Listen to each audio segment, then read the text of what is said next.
Right, so here we go with the MP02. Now, when I first got this, I have to admit I wasn't expecting a great deal from it, really. It was just nice and cheap, and looked an interesting sort of rifle. So I decided to buy it without particularly expecting much from it, I have to admit. But I've got to say I was very pleasantly surprised. For the amount of money, these things are really good. It's very accurate. The trigger's a bit mushy. It is a bit mushy. There's no two ways about it. But it's a very accurate rifle. It also shoots very well. It's got nice shooting characteristics. The magazines are really good. Easy to load. Very positive. And they look maybe at first sight you think they're a bit fragile, but they're not. These are quite tough and durable. I've actually dropped them a few times onto rocks and no damage at all to them. So they're really durable. And all round, yeah, really happy with it. I did camo wrap it, but I took that off because I thought it actually looks nice with the marine finish on it, and it's not especially because it's a matte silver finish rather than gloss. It's not very shiny, so it's not a dead giveaway when you're hunting with it. And then I took the rather battered finish off the silencer. This one came with the silencer when I bought it, and it was a bit battered. So I've taken that back to bare aluminium alloy, so it matches in more with the rifle. As you notice, I've took the scope off. Now, the only problem I did have with this was I fitted it originally with a very short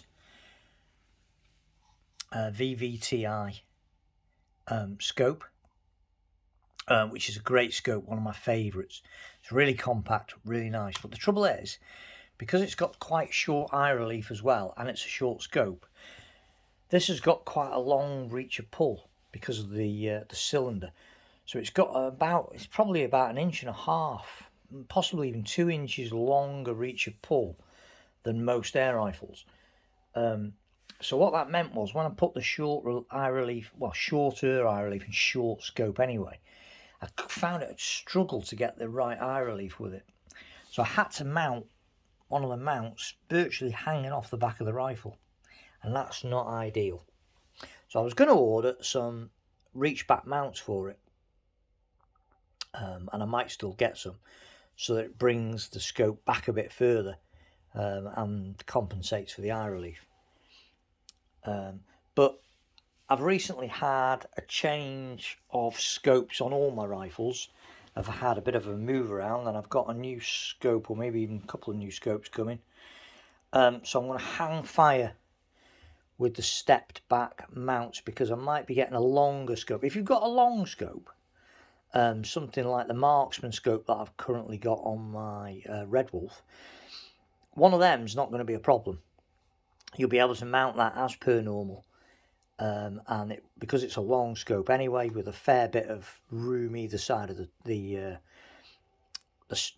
saddle or the scope, it will be no problem mounting a longer scope on one of these things. So I'm going to hang fire because I might be putting a longer scope on this rifle. But other than that, other than the mounting the scope, I've got to say I'm just dead impressed with it. It's just a lovely little gun. It handles really well. It looks good. The cycling action of the magazines is superb. And all in all, yeah, really like it. A little bit mushy in the trigger, but apart from that, it's a fantastic little gun. Like I say, this one has had the barrel band removed. This just unscrews. This pulls off. That unscrews, and someone's cut it off. So it's got a completely free floating barrel. How much difference that actually makes the accuracy of this gun, I'm not sure. But all I can say is that this version here that I've got, the accuracy of this is pretty good. For a rifle in that price bracket, I'm not going to complain about about the accuracy of this gun at all. 22 caliber with air arms field. It's pretty much bob on really. And like I say, it's really nice rifle to shoot. The only, like I said, the only problem, the only downside that slightly detracted to it was that the only scope I had available was a short, very compact scope that didn't really suit the rifle because of the length of pull. And it has got a long length of pull. You know, that the cylinder is quite extensive. And that's the other thing about it. You get a hell of a lot of shots out of this thing. You get a hell of a lot of shots. When you think of far more expensive air rifles go on about their shot count, well, this thing's got a staggering shot count really for such a cheap rifle. And it's a robust little bugger as well. So yeah, no problems and no complaints at all. It's my first Kral, and really good. And you know, these Turkish rifles now, really smart. I have next week got a new Turkish rifle coming from a fairly new manufacturer to the UK market, and that'll be here middle or end of next week. So that'll be quite interesting. It's a Turkish semi bullpup. It's not a bullpup, but it's a semi bullpup. And it's really nice. And like I say, they're a new brand or newish brand onto the UK market. They haven't been for sale here very long at all. And from what I can gather, there aren't very many of them around at all. I think there's only been one UK review of them on YouTube. So they are quite a scarce item. So that'll be arriving next week. So that's something to look forward to if you're a fan of Turkish rifles. And again, that it comes under the lower end of the market.